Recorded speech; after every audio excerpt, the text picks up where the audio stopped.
right. Okay, good evening. Hello, everyone. My name is Dr. Yolanda Irvin, and I serve as the Executive Director for Multicultural Services and Programs.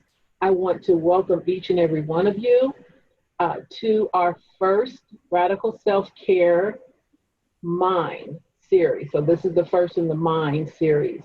Uh, we want to make sure everyone understands that this is being recorded because I'll share the recording. But if there's anything confidential or anything that you would not like me to share, please let me know, and Dr. Stanley can stop the recording, because I don't want anyone to feel like they can't be authentic and speak their truths. Those that are participating in this one will get the digital handbook, so that will come later.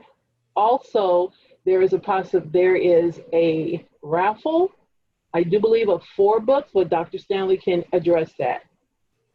So today's panelist is led by Dr. Kimberly Stanley, Assistant Director, Department of History, College of Arts and Science at Indiana State University. Professor. Sorry, assistant. You know what? That's on the website. I'm just putting it out there. And I knew I was wrong. Okay. Yes. Okay. Assistant Professor, Department of History. But it's in there. In the African American Studies program in the Department of History.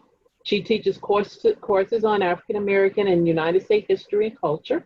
Her research focuses on discourse, analysis, and constructions of racialized and gendered identities. She is currently working on her manuscript, Pulling Down the House and Tearing Up the Yard. Cool. The Black Press, Black Masculinity, and the Making of the New Negro. I like that title. Well, thank you, Dr. Kimberly Stanley. Our next panelist is Siobhan. Did I get it right? Yeah, Siobhan. Siobhan, take it. Carter David, Associate Professor, Department of History, and Affiliate Faculty in Women's and Gender Studies at Southern Connecticut State University. Teaches in areas of fashion studies, women's studies, and African American diaspora, and contemporary United States history. As a public historian, she has worked with museums, special collection curators on projects involving various facets of African American broad-based United States cultural history. She is also an author of several chapters and articles in edited volumes, exhibition catalogs, academic journals, and is completing her book manuscript, Issuing the Black Wardrobe, Magazines and Fashion Post-Soul. I like that. These names are rocking, I'm just saying. Our next panelist, Dr. Charlene Fletcher, is Emerging Voices postdoctorate. We're no longer, okay, no, I'm sorry, Emerging Voices, because I don't know what we're celebrating, so I don't want to, okay. Emerging Voices postdoctoral research associate in slavery and justice at Brown University, and historian of the African American experience in the American South. That's totally cool. She holds her PhD in history from Indiana University, as well as a master's degree in criminal justice from John Jay College of Criminal Justice. Prior to IU, she led a large reentry initiative for formerly incarcerated women and men in New York City. Her dissertation examined the experiences of confined African American women in Kentucky and reconstruction to post-progressive era, specifically exploring locals and socially constructed arenas of confinement. Oh, that's totally cool. As mental health and domestic spaces. So that's extremely interesting. What was your, okay, I'm sorry. I will not ask questions. I'm sorry. Okay, we have Dr. K.T. Ewing. Did I get it right? Yep, Ewing. Lord have mercy. Is an associate professor of history at Tennessee State University. As an alum of Xavier University of Louisiana and a third generation HBCU graduate, she is dedicated to preserving Black cultural and intellectual spaces. Her research interests include African American history and women and gender studies, and the influence of blues culture in American society. Her current book project, Remember My Name, Alberta Hunter and the Two-Faced Archive, is a biography examining the life of Alberta Hunter. Okay. A 20th century blues and cabaret singer in Memphis, Tennessee. My folk are from Memphis, so I have to look her up. Okay. See, and then Dr. Kimberly will tell you about this drawing. Okay, so I will stop sharing and I will give the floor over to our panelists. Please change to speaker viewers. Please engage and enjoy yourself. Thank you very much. So first, welcome.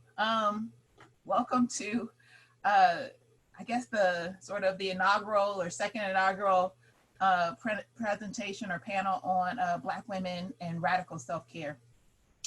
And I am so excited because the women that are here with me today, I've asked, they stood me up a couple times for talking in my classes. So this is me getting them in my class, like us having a conversation right now.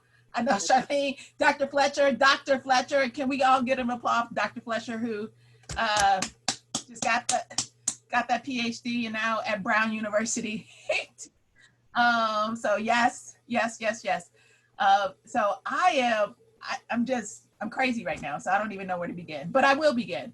I would also like to, for us to send out good thoughts to Jasmine Sutton, who, as Dr. Irving, she showed a cover of Jasmine's book. She was also supposed to join us, but practicing radical self-care and recognizing that no is a sentence, she decided to step aside for today.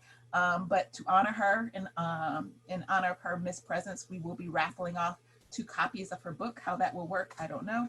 And also another sister friend of mine, her name is Shayla Lawson. I have 2 copies of her book to raffle off too. It's called This Is Major. So we actually have 4 books to raffle off.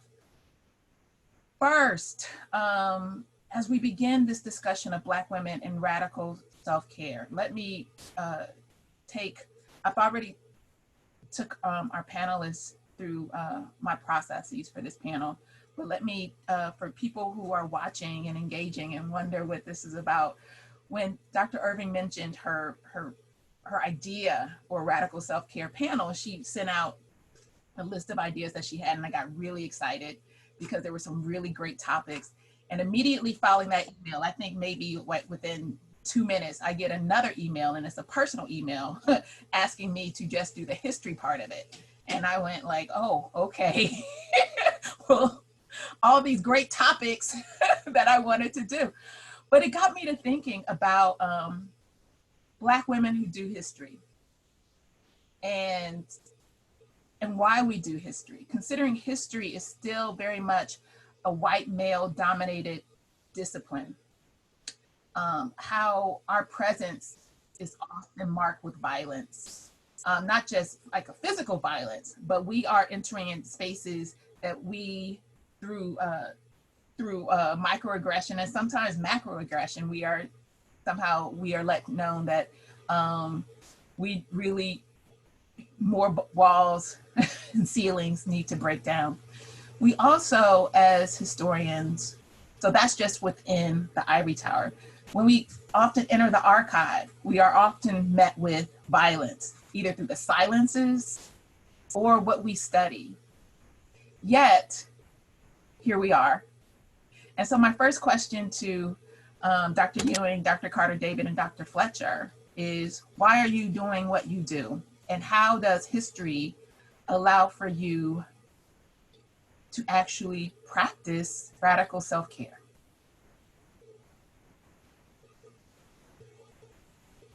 Go. I guess I could start. Okay, I'll go first. Oh. Go ahead, Dr. You Fletcher. want to go first, Siobhan? No, you go ahead. Go ahead. Dr. Fletcher, go. Y'all are. Since you are the new, you're the newest mentored person. Exactly. So okay, we have a 3-part question. So why do we do it? Considering Well, a lot of people don't know exactly what we all go through. right, right. So my my work focuses on the confinement of Black women, two women in particular, Fanny Keys Harvey and Lila White. And these women lived in Kentucky at the turn of the 20th century. They were incarcerated together. One, Miss Lila was incarcerated for poisoning her family with arsenic after being abused for many years. And she was 16 when she did it. Miss Fanny was arrested and served 3 sentences in the Kentucky State Penitentiary.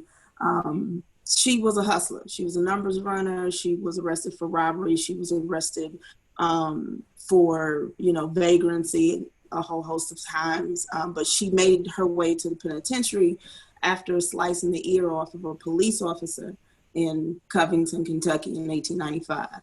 So clearly they did not execute her or lynch her, because I've had the privilege of writing their stories, but she too was a survivor of domestic violence and confined in so many ways.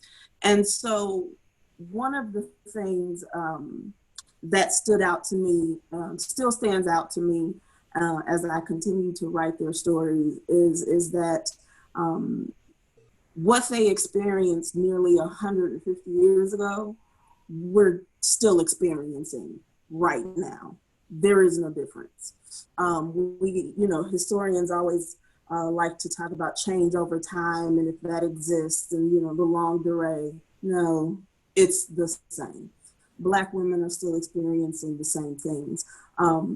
But despite all of the violence in the archive, the violence that physical violence that was forced upon them, the silences in the archive that attempted to, eliminate their stories, they're still here, and I'm here to tell their stories. But it's also healing for me because when we do history, we are in conversation with the ancestors.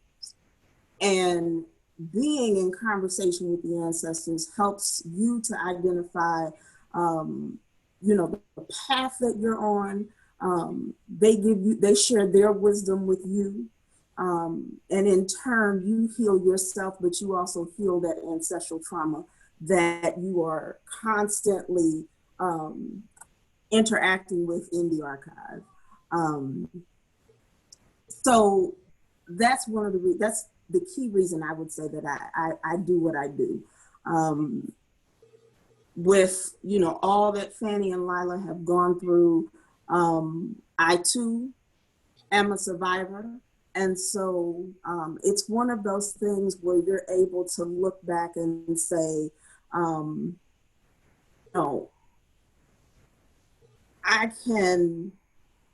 can go forward because these ancestors are pushing me to where it is that I need to be. And I have that strength. I have that resolve. Not that we're superwomen, not that we are, superhuman. But it's like, it's a kinship network. It's a certain type of mothering that keeps.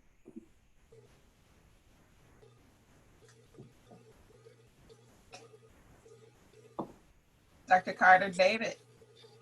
Yes, so thank you, Dr. Fletcher. So what I did was, right before we started, I looked up a definition because we use the term self-care so often. And so the basic definition I think that applies to what we'll be talking about today is the practice of taking an active role in protecting one's own well-being and happiness, particularly during times of stress. And I would argue, and I don't think anyone would disagree, that is, as Black people in this country, it's always a time of stress. And so, we're humans, we deal with the same everyday, ordinary issues that everyone deals with. And then we have an extra layer of racism, and then we have anti-Blackness on top of it, which is different than the racism that a lot of other people of color experience. And so you know, when you ask why I do the work that I do, I can think about it in maybe two different ways. One has to do with my own teaching, and then one has to do with the research. And I think that I like to tell the story whenever someone asks about how did I get into this profession. I fell in love with Black people when I was 15. And that happened because I was in a class and a teacher was teaching me ridiculous nonsense about slavery that I knew intuitively was incorrect, even though I didn't really know.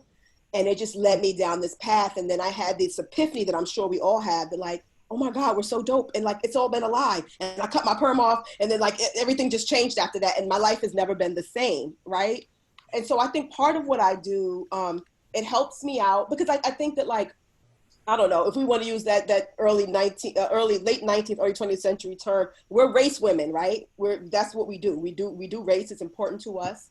My Blackness is very important to me. It is not my only identity, but it is a very important one. And so part of the work that I do as a historian in terms of the teaching aspect, I think it gives me an opportunity to justify our existence, because our existence in this country is not justified just because we're human. It's justified because we literally built this country for free.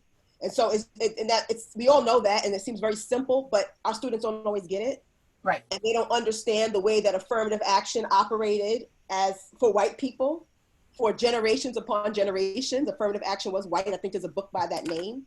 And so doing this work helps me to make sense of all the craziness that is constantly happening to Black people all the time. And then when you know in your heart, as Dr. Fletcher said, that your ancestors are there, got your back, and I know that they're proud of the work that we do, that is healing for me.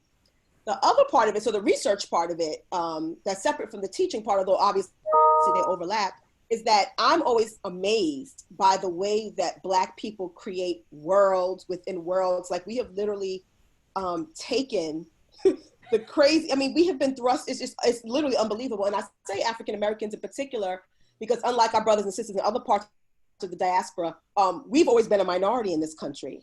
Like, so my husband's family, for example, is from Trinidad. You know, it's a different situation there. So we've had to be extremely creative in making sense of this process of cultural bricolage, of putting all these things together. And it amazes me, like, I've never stopped being amazed by you all. I haven't stopped. It's been happening since I was 15. And so when I'm digging in the archival record and pulling out what we've done in our magazines, or even when I've done some oral history work around other aspects of fashion, I focus on fashion and magazines. I'm just amazed by how we create all kinds of institutions, and some of them some of them have no leader, right? Some of them do. We have the more formal examinations I might give a little later on if we get a chance to talk about the magazines I look at. But then we also have, I don't know, groups like the Nation of Gods and Earths, for example, right? Which has no leader, it was a founder, it's a loosely based group of, I don't know how many thousands of people of African descent who've created this thing, and it matters. It mattered where I grew up in the Bronx in the 80s and 90s. And so it's just amazing to me, and it's healing, and and it doesn't mean that I don't get that from examining other people's culture, that sometimes I watch a documentary or read a book about something and I'm enlightened on what youth are doing in Mexico City, and that happened recently when I watched the film. But when I do it for my people, it gives me a sense of self. It gives me something to hand back to my children and everyone around me who doesn't get the opportunity to have the life that I have, where I do this for a living.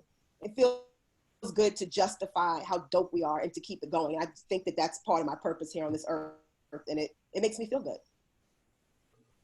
Thank you. Dr. Ewing. And look, I gotta stop going last on stuff because y'all raised the bar so high. Thanks for having us, and thanks for sharing y'all's answers. I got the email you sent like right before we came in, so I did have a chance to kind of jot down some thoughts. And like for me, I gotta excuse me, I'm trying to fool with these overpriced AirPod things that are supposed to be of good quality. I don't know. But like I came from a storytelling family. And so like for me, history is just another way to do what I love, which is tell stories, right? And to tell stories that matter and to remind people of all this dope stuff that has happened. And so it kind of comes naturally. Like I started to send my mom a link, but she probably would have crashed this whole thing. But she tech problems on 10. But she's the reason why I got into this, because she's like a masterful storyteller. And my dad is like always in these books, and like he gave us Black children's books. Like remember like the heyday of Black bookstores and stuff. So like I grew up in that with Daddy on like the really formal side, and then Mama's like with all these stories. And so I feel like I'm doing what I was born to do, and it feels really good. And as far as the second part of that, like how does the discipline provide a space for self-care? I don't think it does. I think that we make the spaces, like we literally force it. So like ABWH, right? The Association of Black Women Historians, shout out, like the women that came before us created the space for us to then do the kinds of work that can be healing. And again, shout out to Dr. Fletcher for finding a way to create healing in the midst of such a traumatic topic. I think I went a softer route. A lot of the work that I do right now focuses on domestic archives. So for me, it's like a bit of a respite, because I get to contend with how women in their own personal intimate spaces are dealing with these larger sources of terror. And so it's like a respite, but then like you still find these little moments of pain and terror popping out, because like that interior life exists on its own, yes, but also in a response to all this crap happening outside of that. So again, yeah, I'm a historian because I think I was literally born to be that. Shout out to the ancestors for that, even though they didn't choose me a path that made a lot more money. And as far as the self-care part, really, the self-care part, I think that the discipline doesn't do it, but we do it for ourselves within the discipline. And so right before, I got on, I was thinking, if it had not been for this pandemic, I would be seeing you all anyway, right? Because we would be at our annual meeting, which is actually a space, Association for the Study of African American Life and History, which all of us tend to go to, if not annually, at least every few years. And that is one of the spaces where, as Black people, lay historians and professional historians, we get to regenerate. You all touched on some really interesting things. So I want to actually go a little bit further. And I think one common thread that everyone mentioned was ancestors and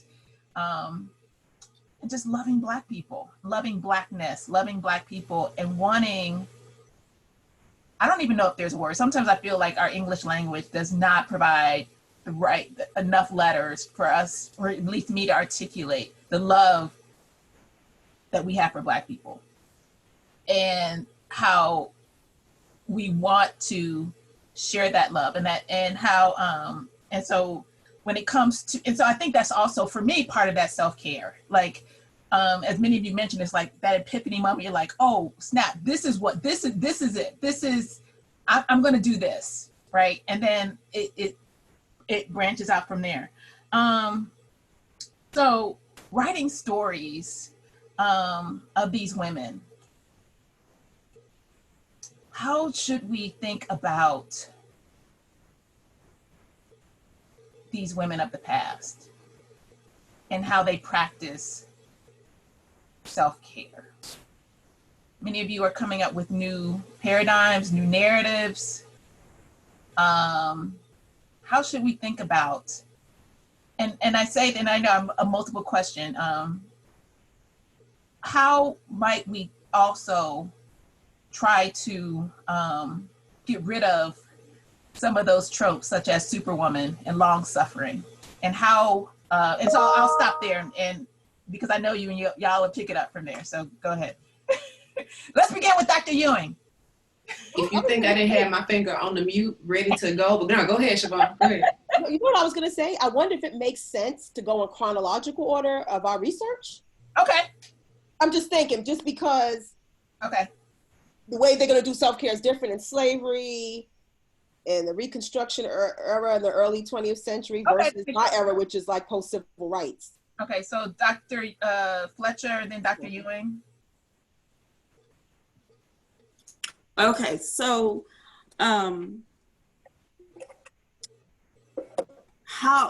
what does self-care look like for women in the 19th century or the late 19th century? For the women that I study, that that varies. And a lot of times it doesn't necessarily look like what folks consider to be self-care in the 21st century. There were no spa days. There were no facials. Wasn't none of that happening. not for these women. But the point that is key is that they sought a respite in the midst of confinement. Everybody didn't have the same, everybody still doesn't have the same definitions of freedom. And for some folks, freedom wasn't an option. Everyone wasn't in search of freedom. They were just, or as we know from Closer to Freedom, Stephanie Camp's work, folks were truant. And a lot of times you see with the women that I work with, you see truancy. And that might be going down to the local bar and imbibing on her bourbon consistently. But that's all right, because that is her form of self-care. Just a moment, just a space to be able to just let it go. It might be going down to that same bar, that same juke joint, and just dancing all night, knowing what you're gonna have to go back to.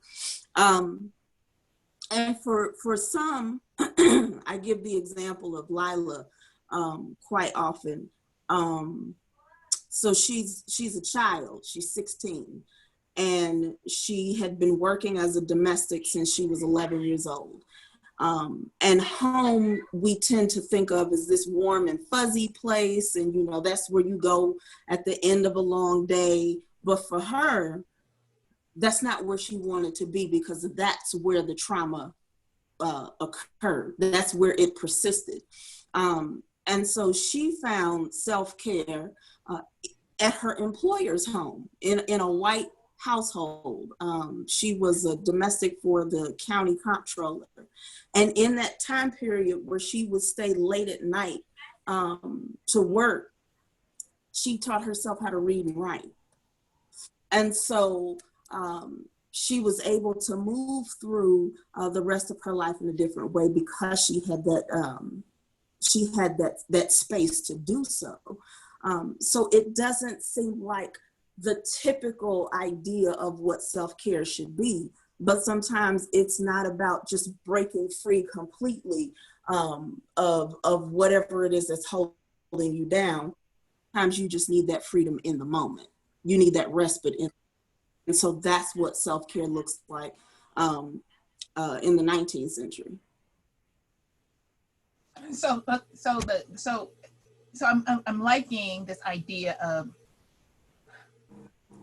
defining things on individual terms, right? So, and again, like this idea of respite. I just need a break, whatever that looks like, right? I need a break, be it in certain spaces or maybe even for certain people.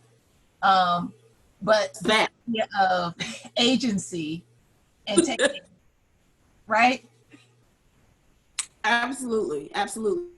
Women are not monolithic beings. Right. And I think, and you touch on something really interesting, right? In that you're looking at a certain class of women too. Yes, absolutely, absolutely. Right? These are not your club women. These are not. They are not going down to. They're not sitting on the motherboard at church. They're not going to church. Or if they do, they're not going to church. They're going to the juke joint. And so for those who are, not, familiar with that particular history in terms of like the Black women movement, we all know what respectability is. And so we've all seen The Color Purple. Everybody wasn't going down to the church, and Miss Shug Avery showed you that. And so I'm talking about Shug Avery. I'm talking about Miss Seeley.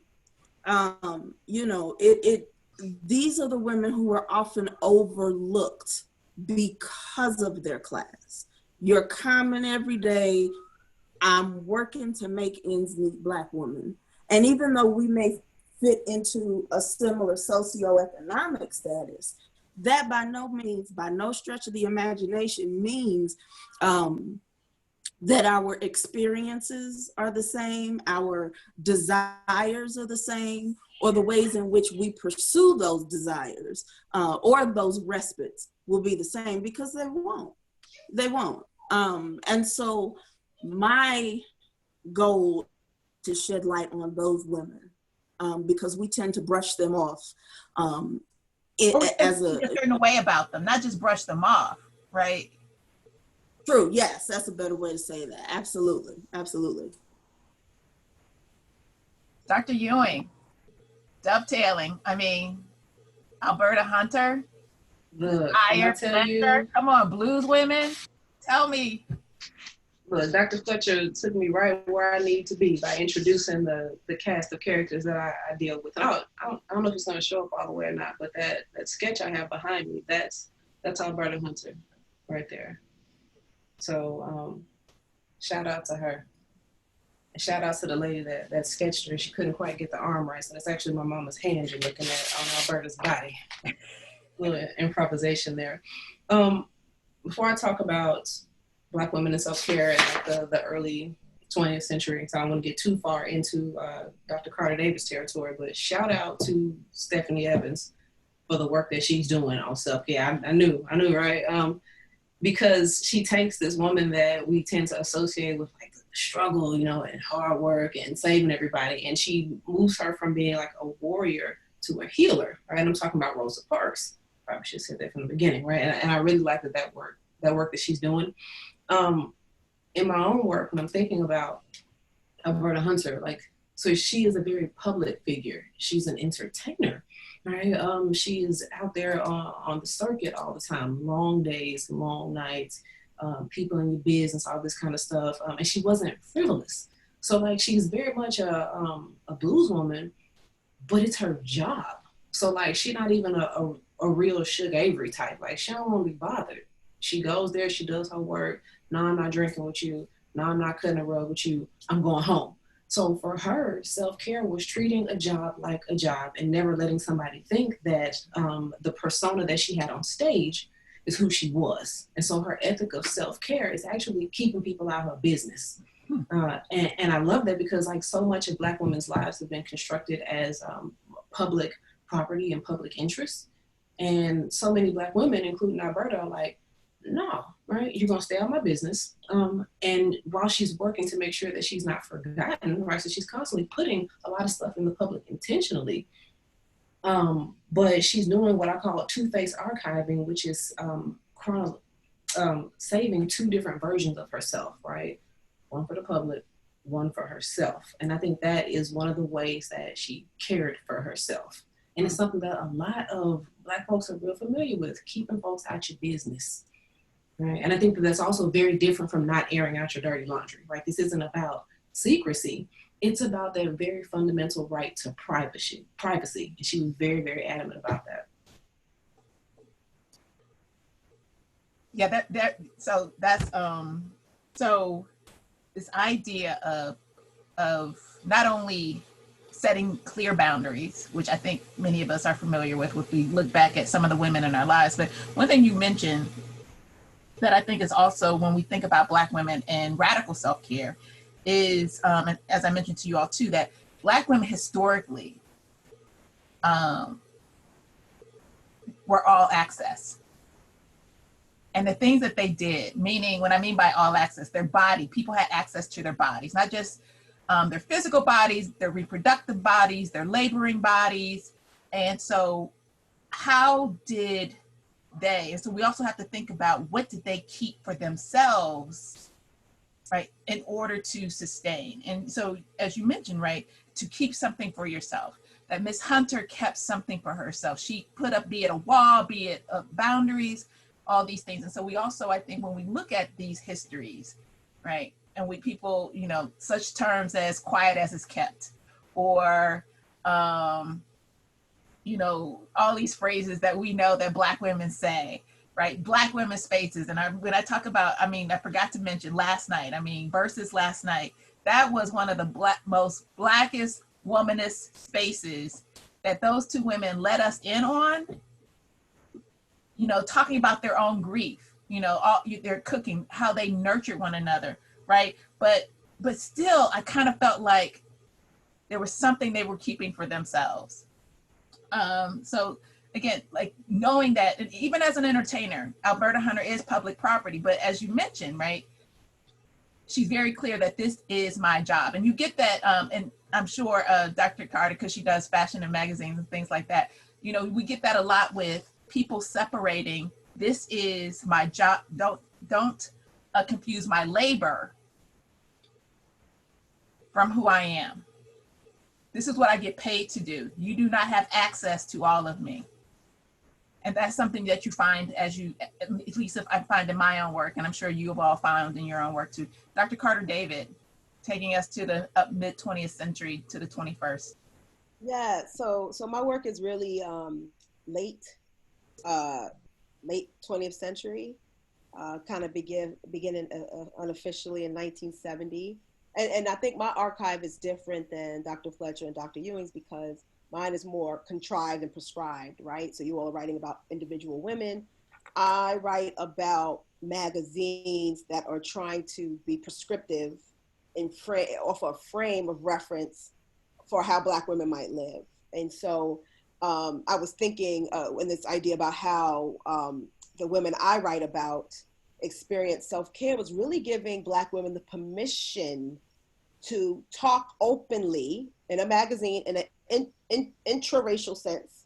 Take Essence, for example, in ways that magazines like Ebony would not, to have a real conversation about the kinds of choices that were met with in the late 19th century. I'm sorry, late 20th century, I apologize. So I just thought of a couple of them. So first of all, I would think about the way that Essence, for example, engaged with the conversations around birth control. Keep in mind, Roe v. Wade is 1973. Essence magazine is founded in 1970. It's actually founded in 1968, begins publishing in 1970. And so it's 3 years later that abortion becomes legalized. And so a lot of these conversations that show up in a magazine, for example, around birth control, contraceptives, and abortion are rooted in this idea, these Black nationalist principles around raising a nation and the guilt that could come along with deciding to terminate a pregnancy, right? And, you know, we hear it all the time. But I'm thinking of a Nas lyric. What's that song he says? He says, you know, hood rats, don't abortion your wombs. We need more warriors soon, right? This guilt that Black women are supposed to feel when they decide to terminate a pregnancy because we're supposed to be, you know, raising up a nation. And so every child is terminated. And so, you know, there's some legitimate ways of talking about that. And it's also the reality of individual woman's life and her having the right to make a certain kind of decision and having a organ or a journal, magazine that she can go to and have conversation through reading with other women who are negotiating the same things. And that was important to me to read that. Like, wow, they were dealing with it at the moment. Now, of course, it's 2020 and we're thinking about the reversal of our reproductive rights as women.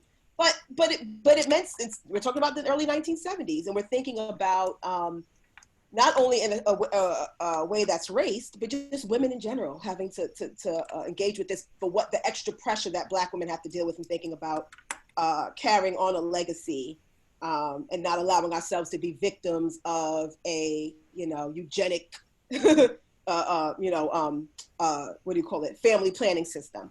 Then I also thought about another way is the way that these magazines talked about welfare and social services, and the way that Essence magazine tried to frame conversations around social services. We know by the time we get to 1970, for example, that Moynihan report had already been written. It's all this discourse around how problematic Black women are as matriarchs and, you know, and then, you know, women who have to sit up and say, look, you can say what you want to say about me, but if I need assistance from the government, I am going to ask for it. And so these articles that are not shaming women about accepting, you know, so-called handouts, which I don't call them handouts, because if you ever worked, you paid into the system, right? And giving women a space to talk about that. And that as a form of self-care for allowing women to feel free to do that if I need to. I'm going to get on, you know, food stamps or Section 8 until I can get myself together. And of course, there's a small minority of women who may use that as a way of living, but the vast majority of people use this as a transition to something else. So I think these magazines provided a context for these women to think about themselves as individuals who deserve to have birth control, who deserve to have family planning opportunities, who deserve to take advantage of a system that's there to help them. And then another way I would think about is when it comes to sex, because keep in mind, this is the 1970s. We just come out of this moment of, not everybody's engaging in some kind of free love hippie, experience, but it is definitely a loosening of sexual mores. We see a rise in the divorce rate. And we see a lot of the inclusion of articles.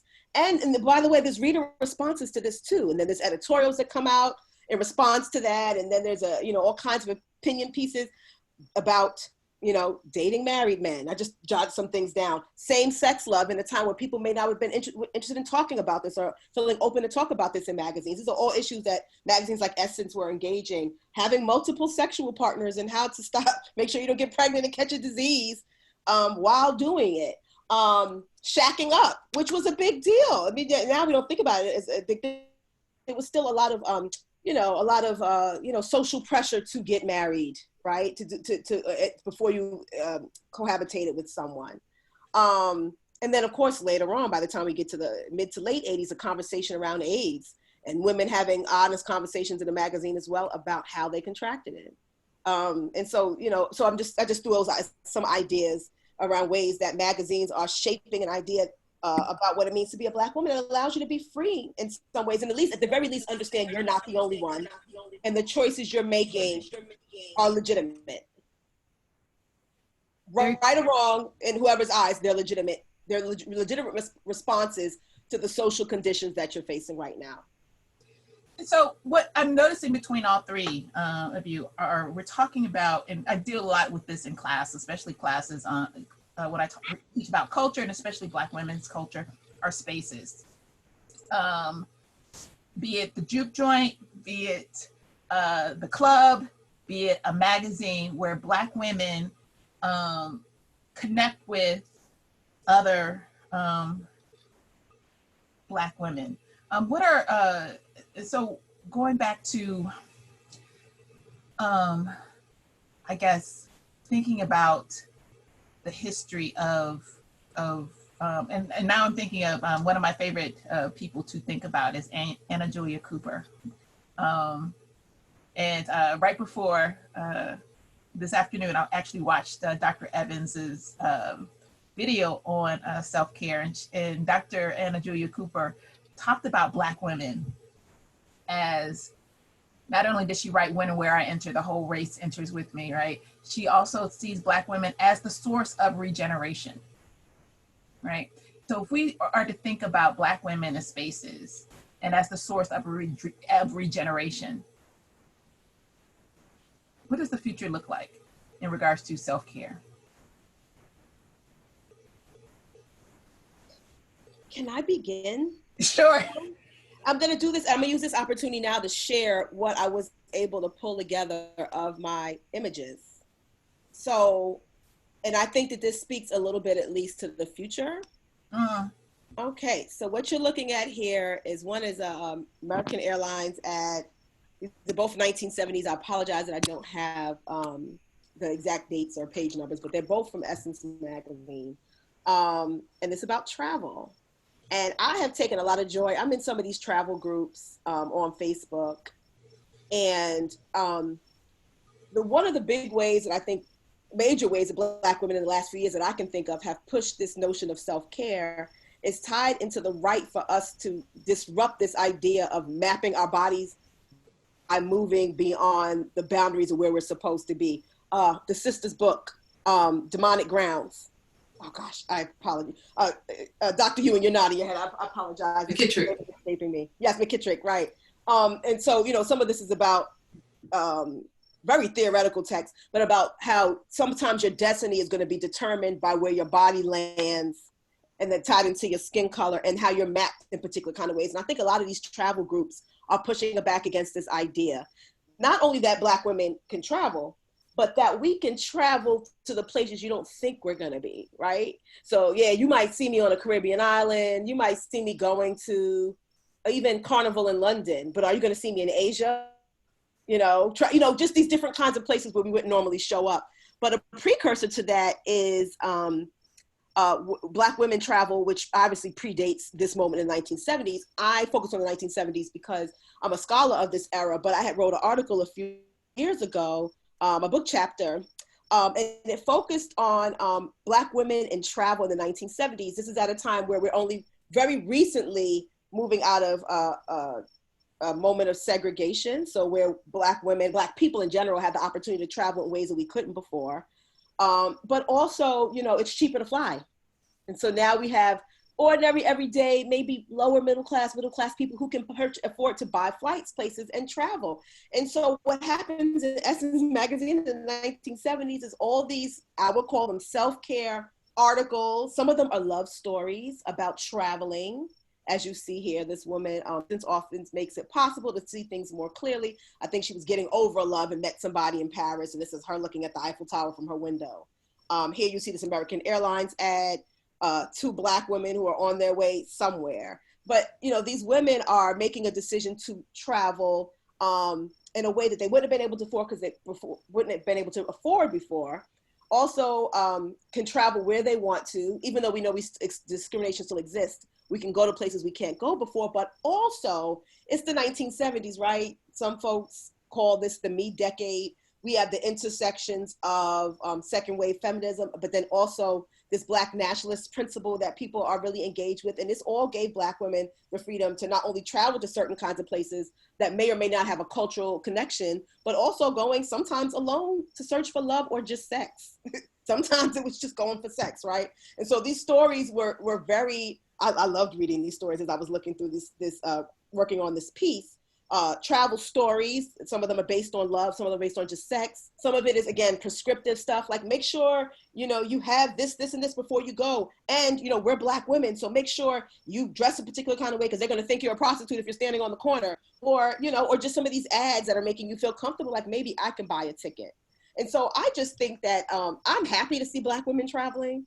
And I think this is just this article that I wrote kind of looks back on the way we were talking about this in the 1970s at a time when a girl like me could probably afford to buy a plane ticket to travel somewhere and could feel perfectly fine about going there and meeting people and having sex because there's a different kind of way that we're engaging with our sexuality in a public context. So I don't get to travel as much as I would like, certainly, but I admire those who do. And I think it's an amazing way for us to think about the future of self-care and right. Showing up in places where you're not supposed to be.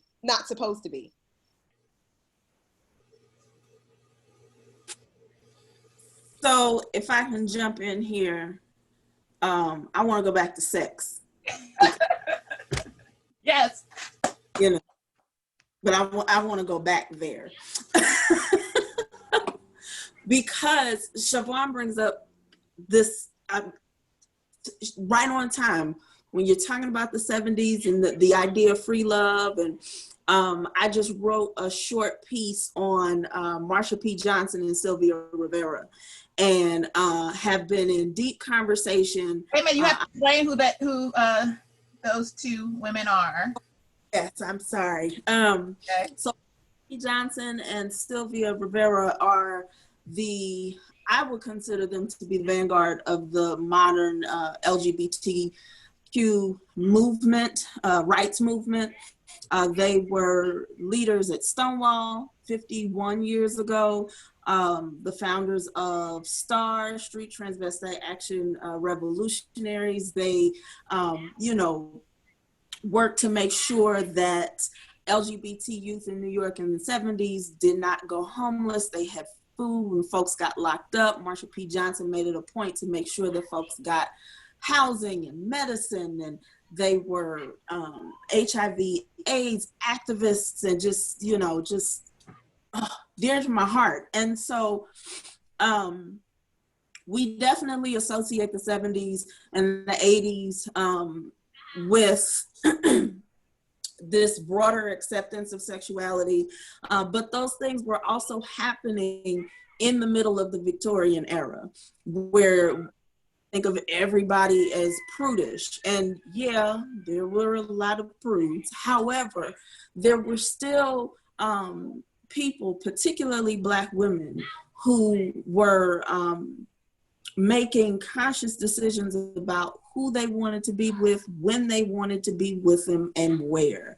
And that in and of itself, that the ability to make those choices despite society saying, you know, you're a loose woman, you're the, you know, that stereotype of the Jezebel. There's still you're still busting out of your confinement or finding that respite in your confinement by harnessing your power and making decisions about your sexuality and enjoying your sexuality. That's key. When we think of sex workers in the late 19th century, at the turn of the 20th century, you know, even today, people tend to think of sex work as, you know, something that someone may be forced into. And yes, those cases exist. However, there are tons of folks who engage in the sex industry because they want to. They have and that is self-care, because they are indulging their pleasures, they're indulging their sexuality.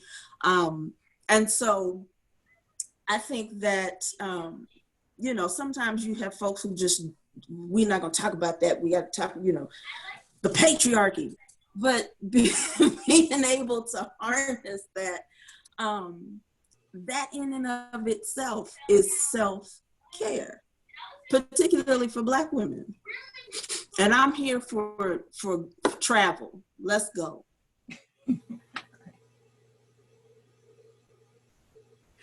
Can I just piggyback on that point really quickly?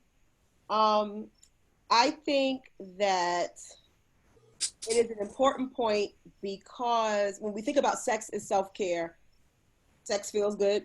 Nature made it that way, right?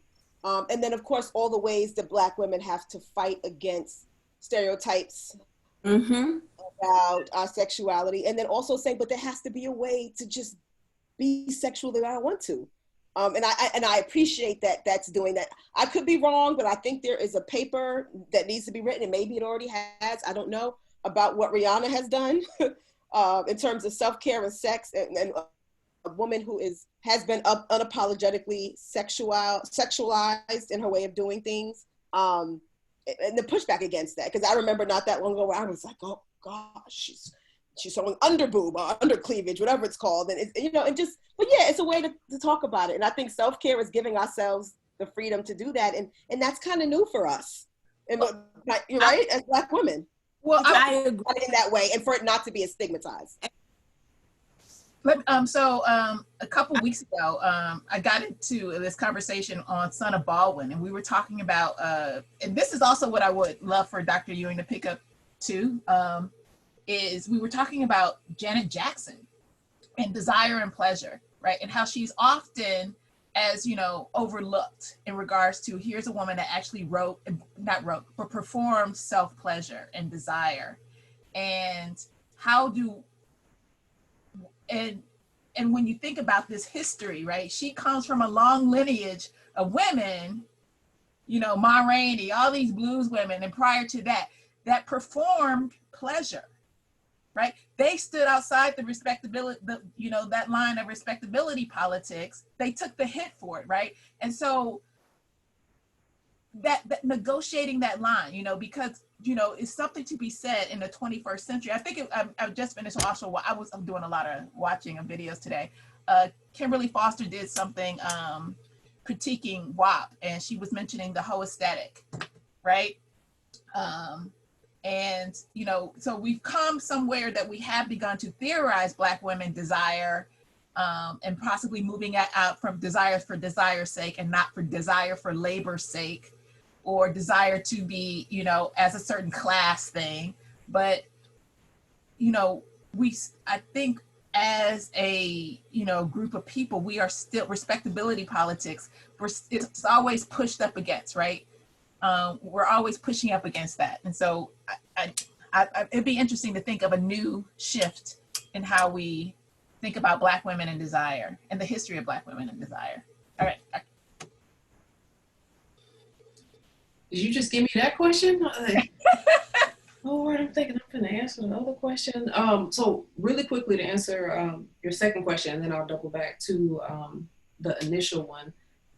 You're right. I think this is a place where what I do actually overlaps with what Dr. Fletcher does, right? Because the women that I study, these blues women, they're also more likely to be arrested, right? And then that places them right in the clutches of the carceral state. And if we think about, say, women like Billie Holiday, right? Like she is right there at juggling these worlds, right? And a lot of what happens to her is because of these ideas of respectability and whatnot, right? So you're right, Janet Jackson and Rihanna and her underboob, and that is part of a long lineage of women, you know, going all the way back to like Ma Rainey, Bessie Smith, Lucille Bogan, my goodness. And if anybody's not familiar with Lucille Bogan, start with Shave 'Em Dry.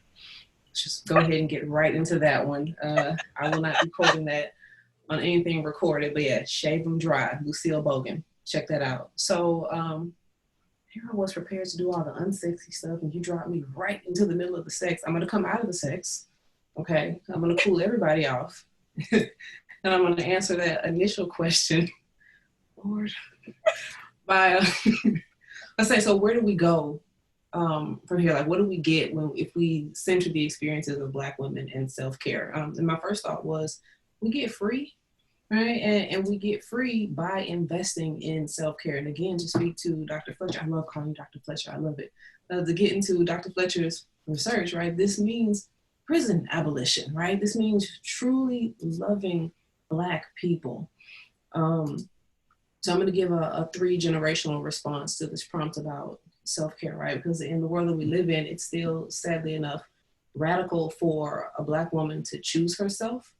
And it's even more radical for her to choose herself without apology, right? Because a lot of times when Black women say, well, I'm going to do this for myself, you got to explain it. You know, you have to perform being apologetic. And so to go back to what Dr. Carter David said about Rihanna, so unapologetic.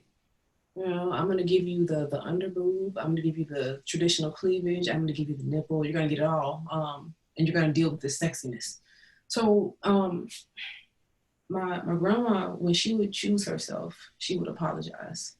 My mom still tends to explain, not as much, but she explains. And so every day, like, I'm trying to be a woman that does neither of these things because it's draining, right? And I don't always succeed, but I think that attempting to be somebody who does not apologize and who does not explain, that's how I care for myself. So for my grandma, she like, just think old school Mississippi woman, you know, out in the country and whatnot. What she would do to care for herself, and thank you, Dr. Fletcher, for bringing up a vice, right, as a way to care for oneself, as you brought up that good old bourbon, right? Shout out to that good old brown. But my grandma, she would smoke, right? So it was smoking or like pretending to smoke. So she would have, she loved the cool menthols in the green pack, right? Yes, yeah. And yeah. yes. Unfiltered. So, I think she had to feel it. I don't think she was a real G about this. But so she would go out on the back porch with this one cigarette, right? And she would smoke half of it while looking out on her garden in this chicken coop. And for me, I think that the cigarette was like a boundary, right? Like it's a literal smoke screen to create time for herself, because she could say, hey, y'all got to get away from this smoke. Y'all can't be out here, you know, your lungs. But she would say, I'm sorry, baby, you shouldn't be out here with this smoke. It was a smoke screen. I never actually saw her finish an entire cool. And those were supposed to be the good ones, the menthols, you know, but she never finished it, right? And for my mom, like self-care for her will be like talking on the phone for hours with women that she's been friends with since she was in diapers. And so no matter what's going on, like with her own kids, and she had 2 Gemini children, shout out to her. But no matter what's going on in her life, right, they will remind her of who she was, who she is. They ground her. And like that taught me how to cultivate my own lifelong friendships. But she also, to go back to what Dr. Fletcher said about Weiss, they would dress up to the nines. Like think about like the 90s, 80s, 90s, like sequins, like that's the jam. Sequins and nylons, like they will have it on. And but here's where the kind of apologetic, like explaining thing comes in. She never said, we going to the casino, right? So I grew up in Memphis, and so Mississippi is like literally a stone's throw, and they would go down to Tunica. They would always say, "We going down the street." Right. And if they went to Arkansas to the dog track, they would say going across the bridge. But it was never I'm going to the dog track. It's never I'm going to the casino. But and it was because it's a vice. But for her, it's fun. But like that's how she cared for herself. And so for me, it's about like allowing myself the grace that's necessary to show up. Hell, for this, I was put on a t-shirt. I was like, no, I'll do a little better. Put on this dashiki. Right. Because I'm home. I'm in a pandemic. And I can't sit up here and lie about, you know, being gentle with yourselves and all that kind of stuff and then stress myself out about whether or not I'm going to bust out of my dress shirts with all this COVID weight, right? Like, I couldn't go through that. Or like even here, like you see what's like a mostly plain background, you know, shout out to Bird, shout out to the Anna Costa poster, which is dope. I can show y'all later. So you see like this mostly plain thing, but in front of me, like I see beauty, right? I see like antique cameras, I see custom art, big art, shelves full of books, my record player, I love records. Like I am surrounded by beauty everywhere I look, but that's for me. I'm gonna get around to doing this stuff, but when I set up my home office, I prioritize what I was gonna see beyond the work. And for me, like that's a way of caring for myself, even while I'm working, kind of like how when Alberta Hunter goes to work, right? She's still caring for herself by keeping that boundary there. Like you only get a certain portion. I'll be clear. When I finish decorating, I'm gonna stunt on y'all with an amazing background, but I had to pay myself first. Nice. Nice. Oh my gosh. Any questions? I am like so full because I mean, it just, and I loved how Dr. Ewing, you brought in our mothers. I think, be it our mother, our grandmothers, our great grandmothers, I think we all share similar experiences with our mothers. You know, often wonder, my mom was always, you got to get up early. I'm like, I'm never getting up early. Now I realize, like, you know, why my grandmother got up at 5 a.m. You know, it's like, that was peace. That was peace. But you also, I mean, again, this idea of regeneration, I think, was also there. You know, my experience growing up, you know, women, as you all mentioned, sometimes they grew up in eras that the era was confining, not just the people around them, but the era that they grew up in was confining. And they found, to borrow that term for Dr. Fletcher, those moments of respite, whatever that was, right? And it was the sort of the veiled, you know, the veiled lie. I'm going across the bridge, and I'm very familiar with that bridge because I live right by that bridge.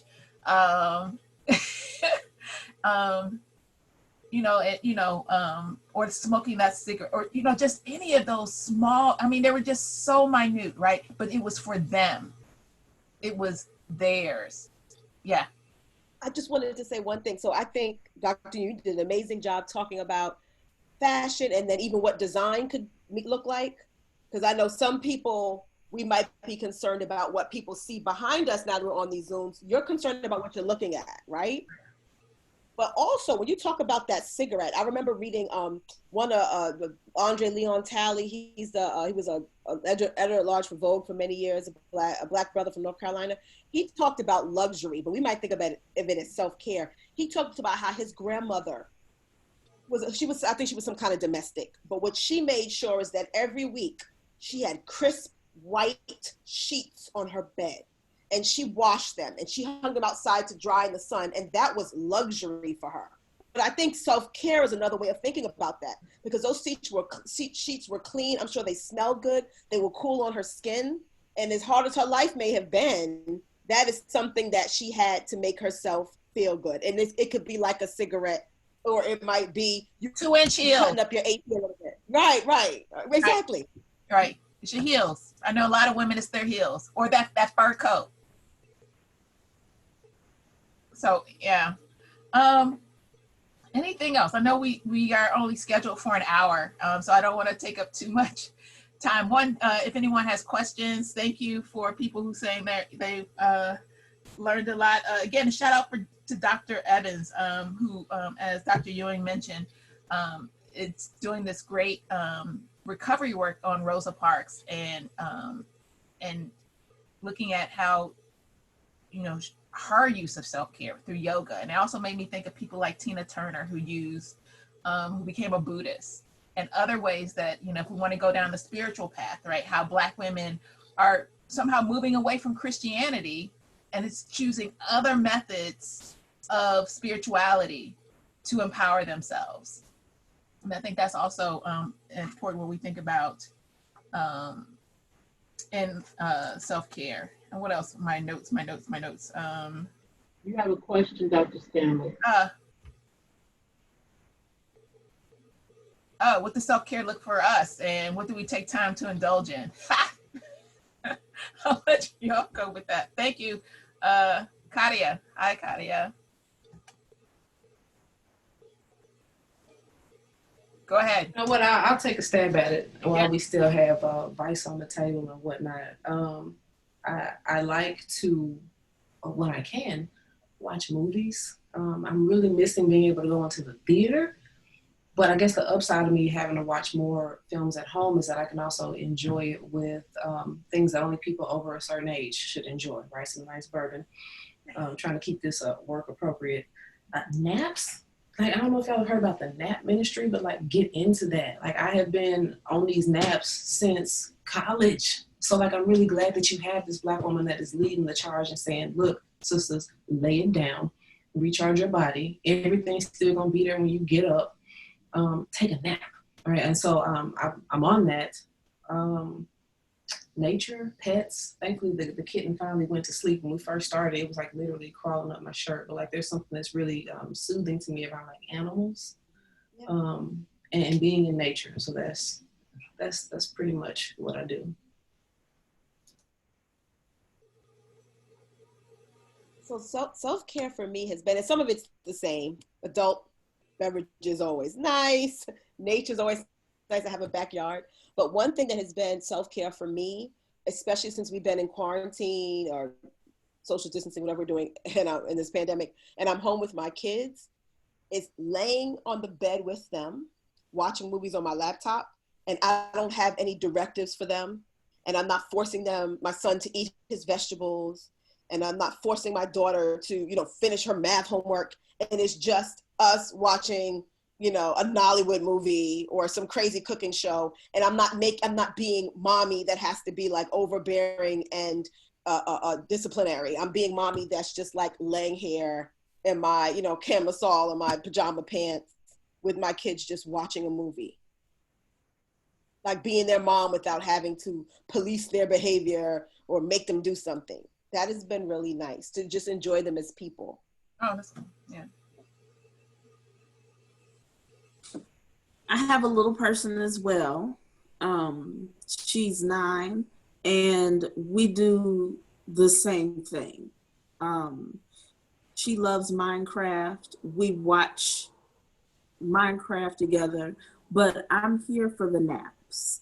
I'm here for the naps all day, every day. I'm here for naps. I'm here for bourbon. I'm a Kentucky girl. So I'm here for, that's how we get down. But I think my latest self-care method, one includes chamomile bubble baths. My sister makes My sister makes these bath salts, and she's in DC. And she, organic chamomile flowers and I don't know what else she puts in it, but it takes everything away. It's a beautiful thing. So between that, and I have a disco playlist. So every morning I get up about 6:30 and we start the day with Sylvester's You Make Me Feel. Mighty real.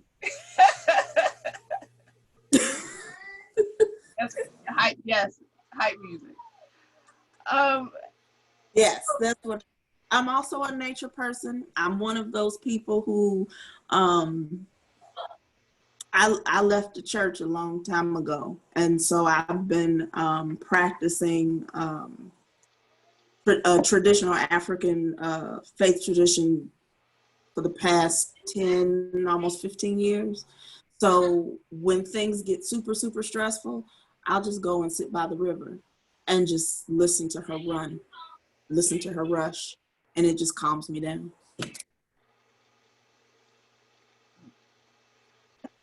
My self-care at the moment, I'm constantly practicing. I've actually gone the opposite way with imbibing. Those of you who know me know I can. So, and I love, occasionally having Zoom, wine, social hour, but I've been taking the opposite thing. And because I'm trying very much to be present. I think my mind, because of this pandemic, because I'm teaching Black women's history and I'm teaching AFAM 1, and the trauma when you go through early America, conquest of early America. And so I need to be present. I need to, be in touch because it's so easy to numb out. Walks, I'm doing walks. And I actually wrote this in my syllabus, grace. I'm trying to extend grace and I'm trying to give grace to myself. For my students though, it's like, okay, we still got deadlines, but, and I'll set those boundaries, but I think grace is so important. And giving myself permission to, I'm human, and so forgiveness and grace are things that I'm actively trying to practice. And so I think that's part of, and gratitude. I do gratitude a lot, and so you see behind me, I have like my incense and my sage, and, I need to get my office like Dr. Ewing, because right now it's a hot ass mess, but as of right now, it's like, but I mean, yeah, those are the three things, gratitude, and grace, and just being kind to myself, just extending kindness to myself and kindness to others. And that's so hard to do. I think, during this time where, that we're living in. I mean, so that's it. And we have a request for the chamomile body bubble. Instagram, seriously, we do. We have a request. Yeah. And then you put it in the chat box. Yeah, we're serious with that one. And we have a question. How do you just lay down and not be involved in every minute of every day all the time? I'll let you guys. Let me, I can take a stab at it because it might be a little easier for me as somebody that is child free, right? So that's like one less hurdle for me. Like when I want to lay it down, I lay it down, right? Unless, like, so I take care of 2 senior citizens, right? But taking care of adults is kind of a different beast. I can tell, my 74-year-old father, like, Dad, just take a nap. We'll go do something so I can take my nap. What I've learned to do at night, 'cause I'm a morning person, and Dr. Carter Davis, she sees me coming to the writing group, hoodie and do-rag on. It's my writing outfit, it's my comfort zone. But sometimes, like, when there's just so much on your mind, if you're trying to take a nap or if you're trying to shut it down for the night, what I do is use those little noisemaker, like the ambient sound apps with the water. I love that. The night sound, like the little crickets. I'm a country girl, I like that. Or audiobooks. I am obsessed with audiobooks. Like, I've been getting it in. Yes, thumbs up. Like, I have gotten in so many books. And a lot of times it's stuff that's like for work. So I'm just gonna hit plug this right quick. I was able to preview an audiobook before teaching. I'm teaching it this semester. Right.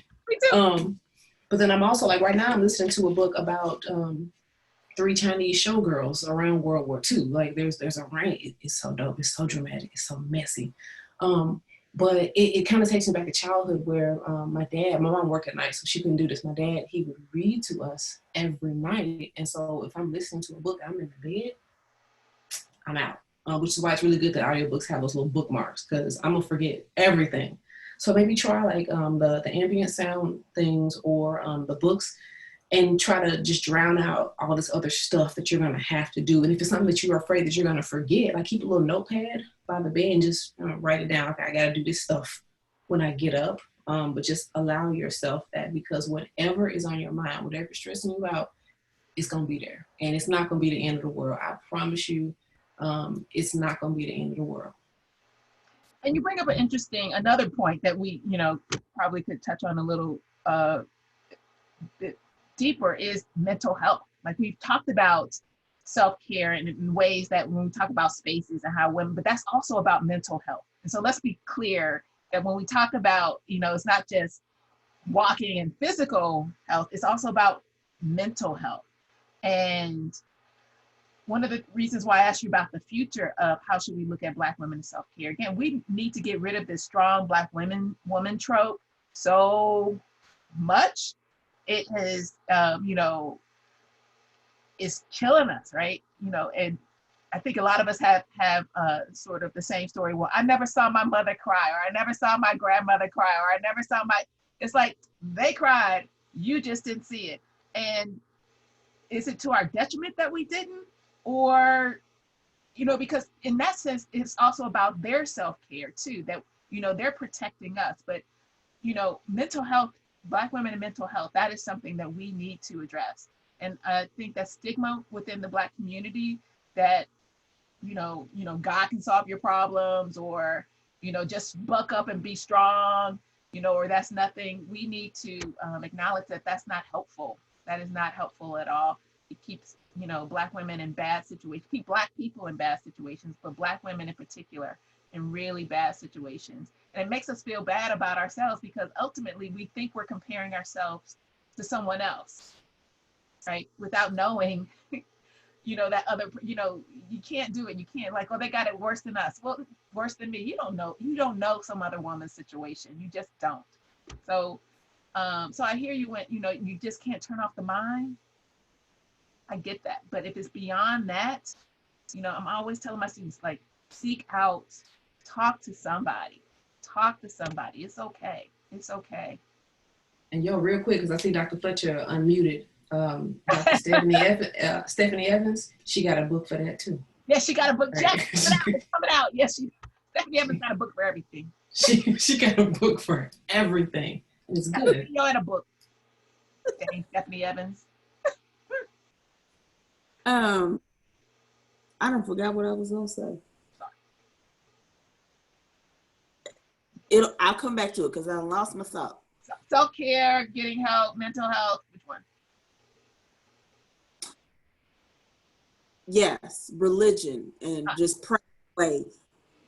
That ain't gonna work.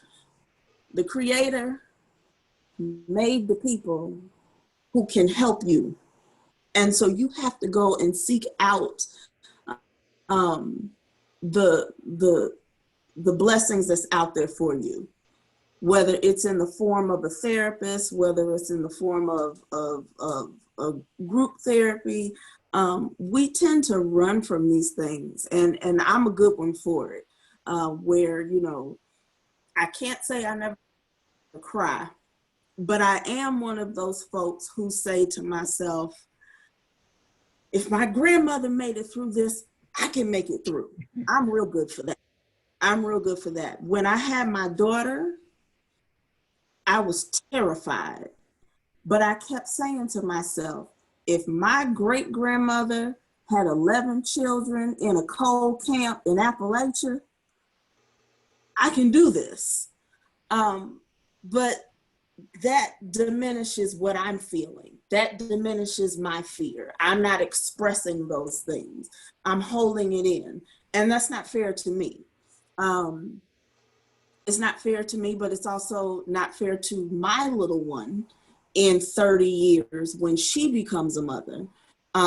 You have to be able to share. This is how we learn from each other. This is what that regeneration looks like going forward. Because we're very good at keeping secrets. We're very good at keeping secrets. And those secrets can keep us stuck in the same space, generation after generation after generation, simply because we don't want to talk about things. And we don't want to talk about that trauma. because the healing process can be scary. It can be very scary. Sometimes healing is more, is scarier than the trauma itself. Reliving of it all, yeah. And sitting with it, tearing down those walls, yeah. So I've been lucky enough to be a member of a group that my mother has put together. My mother's turning 66 this year. I'm turning 41. And her group is called Strong Links, and it's a bunch of her friends. Some of them are most of them are from her church, but not all of them. And I noticed something. So we're talking about these generational issues around self-care. I noticed something a couple months ago when I was talking to them. They are constantly, and most of these women are probably over the age of 55. Some of them in their in their 60s. They have a totally different relationship with taking time for themselves than we do. They don't take time for themselves. I was shocked. Just the simple act of leaving your grandchildren alone, or telling one of my friends, my mother's friends, telling her daughter that she can't watch the grandchildren so she can go do this. I said, my friends are always doing things. We find the time. And so we got into this conversation about how like our generation is doing a totally different thing in terms of self-care than our mothers did. And I say all that to say, I think we're realizing, and it's changing, the story we're telling ourselves about what it means to be a strong Black woman is definitely changing. And I noticed it after these months of being on these calls with these women twice a week. I'm like, I don't understand why they just don't. But it's not that they can't. Right. Because they don't have other people who are doing it with them. But for us, y'all not gonna shame me if I'm like, I'm leaving my kids with my husband, I'm out. I'm gonna be gone for 3 days. Y'all gonna be like, yes, you should. No, the older generation, it's more complicated for them. So I think for the future, I think we're doing something a little better. And I would say for whoever was asking about how do we just lay down, the only way I can guarantee that I'm gonna go to sleep is by reading a book. That's the only guarantee. Anything else is difficult, but yeah. Yeah, carving them out. You have to be intentional. I think you have to be intentional with self-care. Right. All right. Anything else, Dr. Irvin? Before we close, last night, can we just talk about that for like 30 seconds, please? If you didn't watch it, it's okay. We watched it. That's a different conversation if you didn't watch it and you get into it. But can we just talk about the sisterhood? I felt sisterhood. I felt the space. I felt love. I felt so much. Yeah. So thoughts as historians, as observers of culture, as people who do this, or from our audience, anything? It was the feeling of parents having children in the late 70s, early 80s. That's what it felt like to me. That was kind of like the soundtrack to your childhood, like in the background. Oh my God, yes. But it makes you realize that the music, I think, that people enjoy and that they hold close to, it's really, I think, a part of, it's just a basis of nostalgia. Every generation talks about how the next generation's music is trash, but really at the end of the day, it's what you remember and what you attach to that music, right? People say those things about how hip hop is horrible, but these young kids today, that's going to be the music that they like. I remember when, and it was just amazing. It was just amazing. So do you think in 20 years from now, you're going to have because I watched it through IG. Like there was over 500,000 people. Do we know that everybody knows what we're talking about? I don't know. I'm assuming. The verses, because some of the students might not have watched it. Gladys Knight and Patti LaBelle. Oh, that's true. Some of the students might not have. They might be like, "What are they talking about?" That's true. Sorry. My question: can we share what exactly? So, can you tell us what you're talking about, real quick?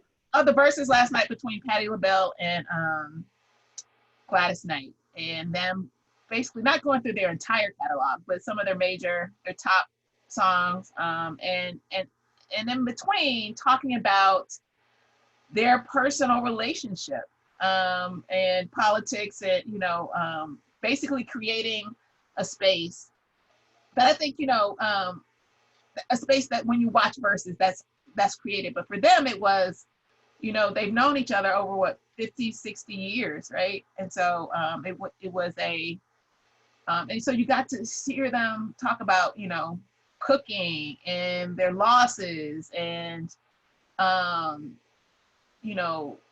basically love on each other in ways that, first I was like, is this for real? But I mean, but just see them love on each other. And I think the other thing that I was quite surprised by was at least on IG, the 500,000. And so you got to see, it became truly about a Black community. Not that everyone that was there was, racially Black. However, at that moment, I think everybody was sharing within Black spaces and Black culture.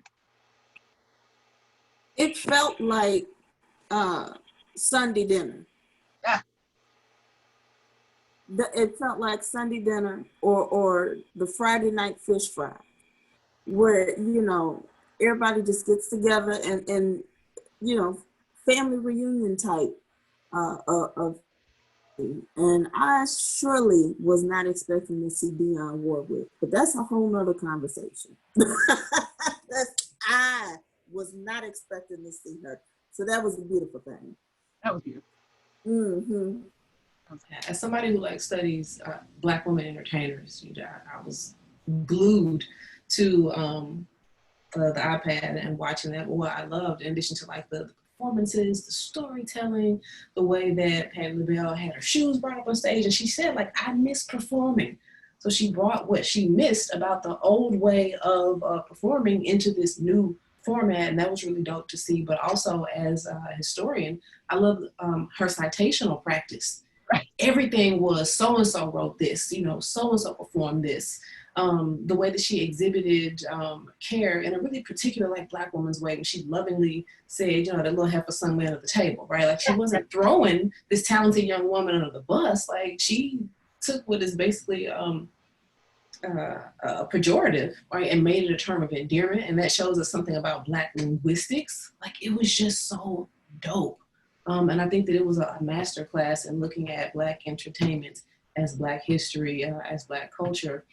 There's something else I was going to say about the audience, but I'm gonna say that for later, because I got concerns about where Versus is going with some of these matchups people are suggesting. I'm can we just keep something for ourselves? Right. And that's what I'm gonna say about that. Can we keep something to ourselves, please? Because there was that the article that came out on the Root, explaining Black aunties. Oh yes, I was so upset by that. Yeah, I was upset by that. Yeah. Sometimes it's okay to say nothing, right? And just let us keep what we have to ourselves. I felt that's enough. I liked about the Verses, I enjoyed the beginning before the competition started. It wasn't competition, before the music started. I think back to what's the DJ said something about women can be in competition for things that are good instead of being competitive for the attention of men. And not that these women are competing, but that Versus is supposed to be us sort of laying two seemingly equal musicians, putting them together with one another. And I liked how they kind of hint or skim on the outskirts of this notion, we're supposed to be in competition and we're supposed to have an issue with one another, but we don't. And I think when we, but I like you just kind of skimming out on the surface. And I just thought that was just amazing to show that despite the stories that people like to make up, Black women do stick together when it counts. That has been my personal experience. And that as we get older and we're dealing with these issues, these mean girl issues that can pop up, that we learn how to disarm one another when it's necessary. And that was just an example of how that works. That's why, we can't listen to what people say about us because it's not true. Right. People Black people stick together more. I'm I love my Black folk. I'm not understanding what you're talking about. Right. Right. And I think that was also the part, people wanted this beef. And it's they were not they're no, that's not us. That's not us. As a matter of fact, we're gonna bring out our third sister right now, so y'all know. My favorite part, of course, when Patti LaBelle dropped Heffa, And it reminded me of, you know, my childhood. And that was also occasionally, you never knew, depending on the tone of how it came out, if it was a term of endearment or a term of you better get your, you know, out of here real quick, or you better do this. And so, but so it became like this, as Dr. Ewing mentioned, like this master class in Black linguistics, Black culture, Black womanhood, you know, how we talk to each other. Because if you heard, when you heard that, you clearly knew that she was not disparaging her, right? It was not a pejorative. But at one moment I went like, oh, I hope. And then I'm like, no, this is Black folks. Like, this is for Black folks. And so if anybody had any, like, that's what happens when you're in Black spaces. Outsiders, if outsiders have a question, then that's an issue. But I mean, for insiders, most, I think they got it. They understood.